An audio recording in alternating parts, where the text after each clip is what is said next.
Recently I made a few upgrades to my studio, including a new computer and a new DAW. Through recording music and things for my videos, I've been able to get a good understanding of the DAW. This is going to be part 1 of 2 where we focus on how to set up all of your different instruments and record them.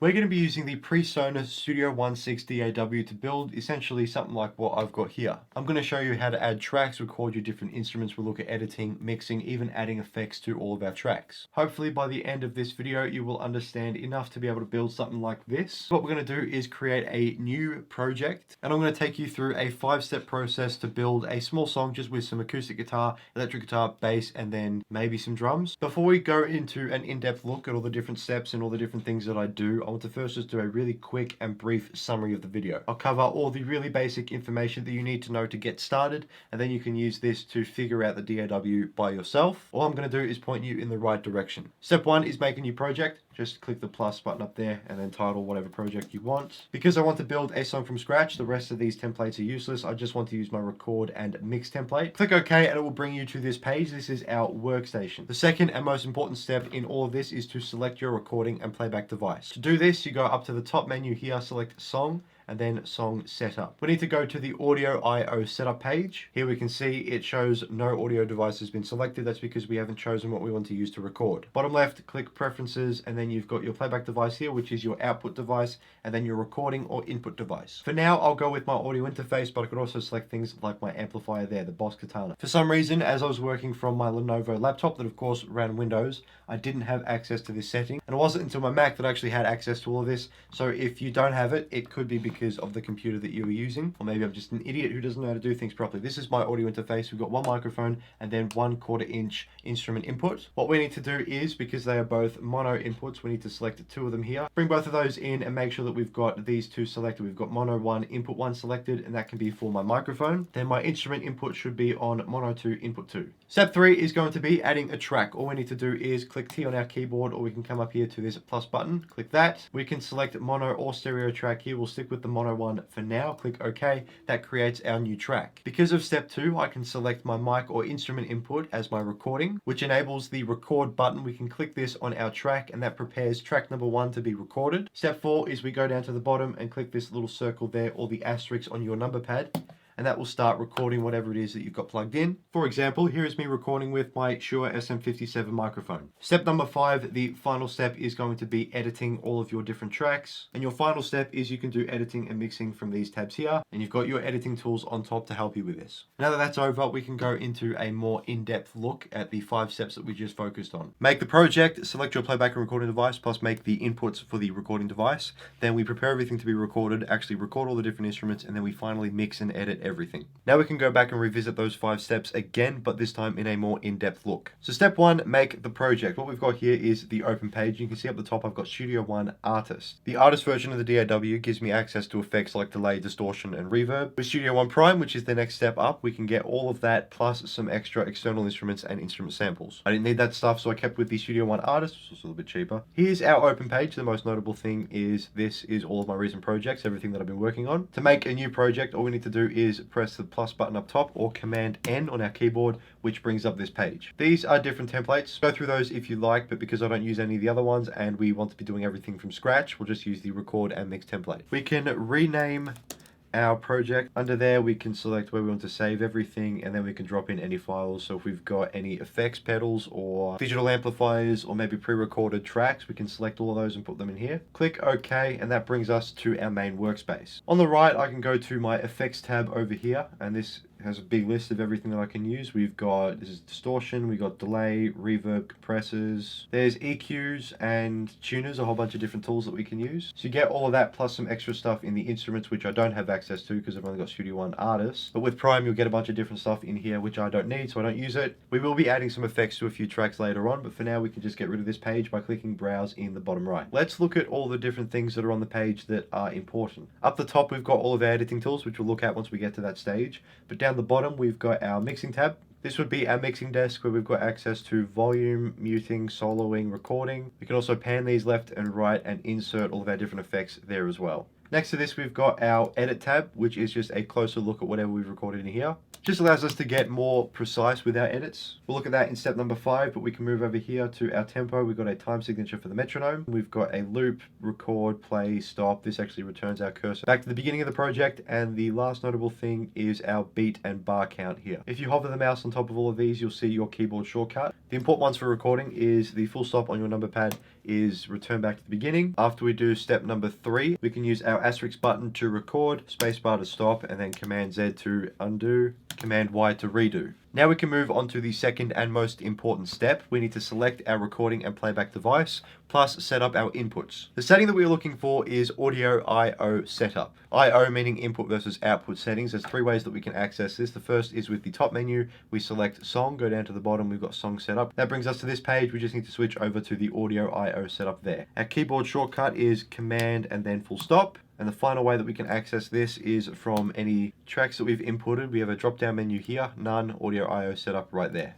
As you can see, there's no audio device selected, so we need to choose one in Preferences. I will almost always use my iMac speakers when I'm recording, unless I'm doing it with a microphone to avoid any bleeding of the instruments. When it comes to recording with a microphone and doing my editing and mixing, I'll always use my headphones. Whether I'm connecting them via Bluetooth or with my cable, it's the same exact setting. We go to the menu for the playback device and we can choose my external headphones. Obviously the speakers for the computer, this is my audio interface, my main monitor, which has got no audio, and then my amplifier. For now we will keep the iMac speakers so you can hear everything that's going on. Moving on to the recording device, we've got again my audio interface and then the amplifier. For some reason on my Lenovo laptop, which of course ran Windows, I didn't have access to change this setting. I could only ever use my interface as my playback and recording device, and I couldn't choose my amplifier. The Boss Katana amplifier allows me to record directly from the amp into the computer, but because I couldn't change it in the settings, I was never able to use it until I got my new iMac. Although I'm not the biggest fan of Apple, I will say that it seems like the Mac is just superior for music production and content creation. For now, I'm going to choose my interface, the Focusrite Scarlet Solo. And if we have a look at the inputs on my audio interface, we've got one microphone and then a 1/4 inch instrument input. So what we need to do is go down to our song setup, which is the original page that we were at. This has changed from no audio device to the Scarlet Solo USB, which is my interface. And you can see here that 2 inputs have shown up because both of these are mono inputs we can add to here.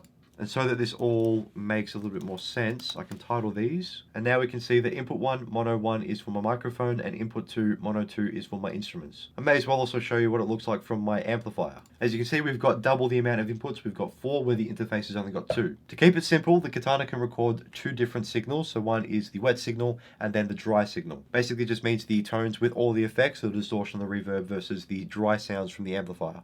Dry signal with the first microphone, dry signal with the second microphone, and then again for both of the wet signals with each of the microphones. And as you can see here, 1 and 1, 2, 2, 3, 3, 4, 4 has all been selected. And if I wanted to go one step further, I could also add in a couple of stereo inputs. So now we can record the dry signal with both of the microphones at the same time, and the same for the wet signal. And all I need to do is make sure that input 1 and 2 is selected for that, and then 3 and 4 for this. I can use my Rode M5s to explain the difference between stereo and mono inputs. If I use a stereo input, we can record both of these microphones individually, versus a mono input where they basically come together to record one sound. With the recording and playback devices selected, we can now move on to step number 3, which is setting up and preparing everything to be recorded. Let's say that we do some drums, bass, acoustic and electric guitar, and then maybe some piano. We're going to be needing 5 different tracks. So what we can do is the plus button over here, or T on our keyboard, brings this up. Because I'll be recording with actual instruments, I won't need to worry about any of these, and we can just focus on the audio track. We can rename it, organize it with different colors, select your input, and choose if you want mono or stereo, which of course we just talked about. Everything that we do today will just use a mono input. We can now go OK or Enter on the keyboard, and I can bring in 4 more tracks, T, T, T, and Enter. Now that we've got our 5 different tracks, I may as well rename them to keep everything organized. Rhythm, both the guitars, and then the piano. Because everything except for the electric guitar will be recorded through my audio interface, I'm going to drag the electric guitar track, move it to the bottom, then I can go over here to these 4 lines, select that, and now we've got our track list. If I press this little circle there, that little dot, when we go back, the electric guitar track is still there, but it is hidden from our main list. I'll record the drums, bass, and piano through the instrument input on my audio interface, but with the acoustic guitar, I'll be recording with a microphone. Obviously, I'll need to have my microphone input selected, which means this one is okay, but these have got to switch to my instrument input. As we can see by the bottom right, we're in 4/4 timing and at 120 beats per minute. 4/4 is a little bit boring. Change each of these numbers to 6, and then 8, Then turn on the metronome by clicking this, which is now blue, and we should now be hearing a click track in 6/8 at 120 beats per minute.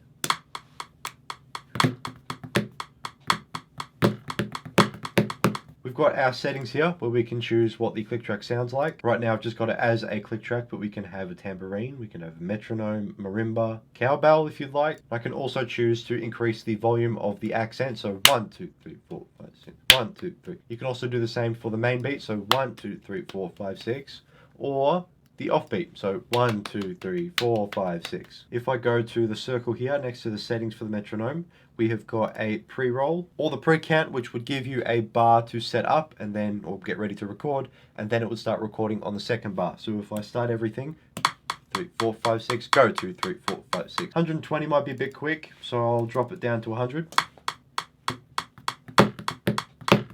The recording device has been selected, we've set up the inputs, and then we've made our different tracks. All we need to do now is set up the instrument, but choose which track we want to record first. So I might start with the drums. It's probably a pretty normal decision to make. All I need to do is select the record button there, which, like I said before, brings up the monitor button.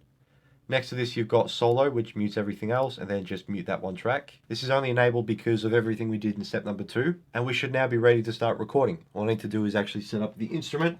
So I'll grab my audio interface and turn on the instrument input there. Because I've got the speakers on my computer set as my playback device, whatever you'd normally hear from the drum kit with headphones will play through the speakers on my computer. But this is now plugged into the audio interface, and you can hear it's active, we're all good to go.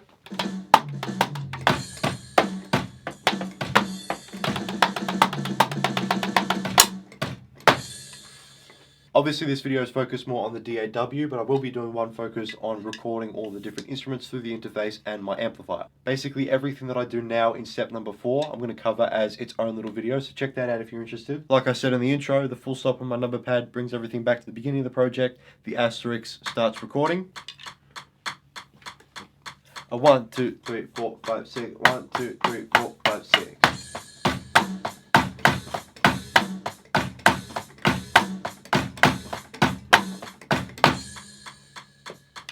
Drum track.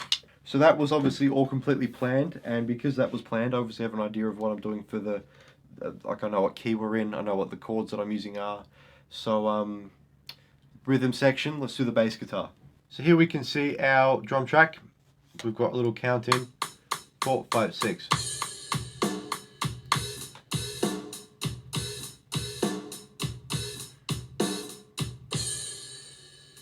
I've got no idea what we're doing for this song. So anyway, let's have a quick little play around on the bass guitar. Let's do it in a key of, the bass and piano will be set up the exact same way that we did for the drums. So plugged everything in. Then once I play something, I need to make sure that the little circle around my audio interface gain button, need to make sure that's not peaking. And then of course I've deselected the drums there, selected this to get ready to record, and then I can actually start recording here with my cursor. I've gotten rid of the metronome. You can keep using it if you like, but I always have a quick little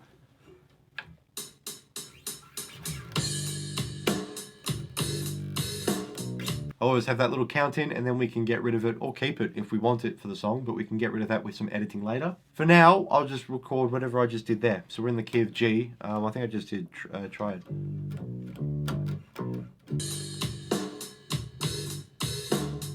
That's really boring, so try it one more time.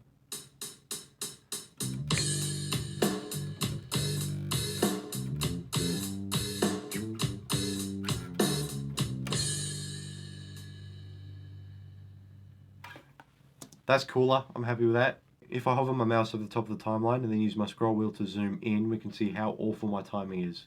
So there is beat 1 of bar number 5, there's beat 2 of bar number 5, beat 3, beat 4, beat 5, beat 6, and then we go back to the next bar. As you can see, the drum it could be worse, they could be much worse, but yeah. I mean, you could edit that and make it sound a lot better if you really wanted to.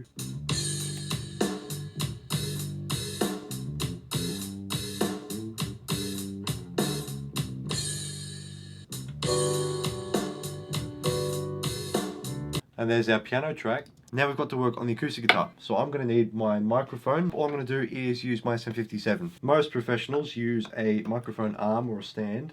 I'm going to put this on my desk. If I started recording everything as it is right now, this is what you'd hear.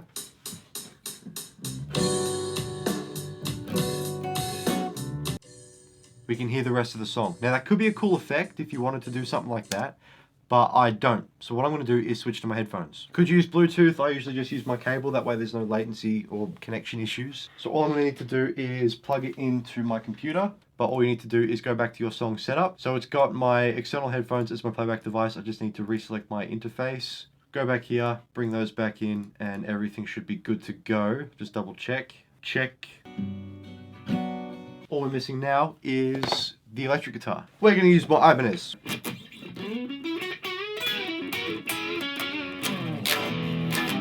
Back to song setup. Choose the Boss Katana as my recording device. Make sure I've still got some sort of input selected. I just need those two because, like I kind of explained before, these are my affected tones and these are the dry tones. So if I play with this, we're hearing all the effects. Right now I've got a little bit of reverb.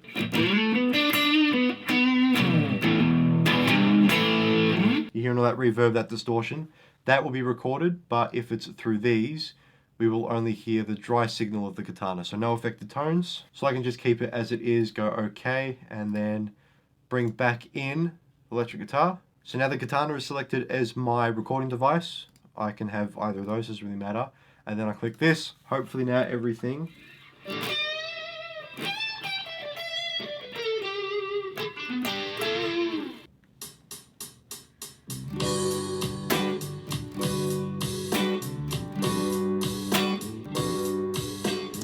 I'm keen to turn this into a song, by the way. I am actually, hang on. Another track, everything's recorded as per this track, so I'm still using this.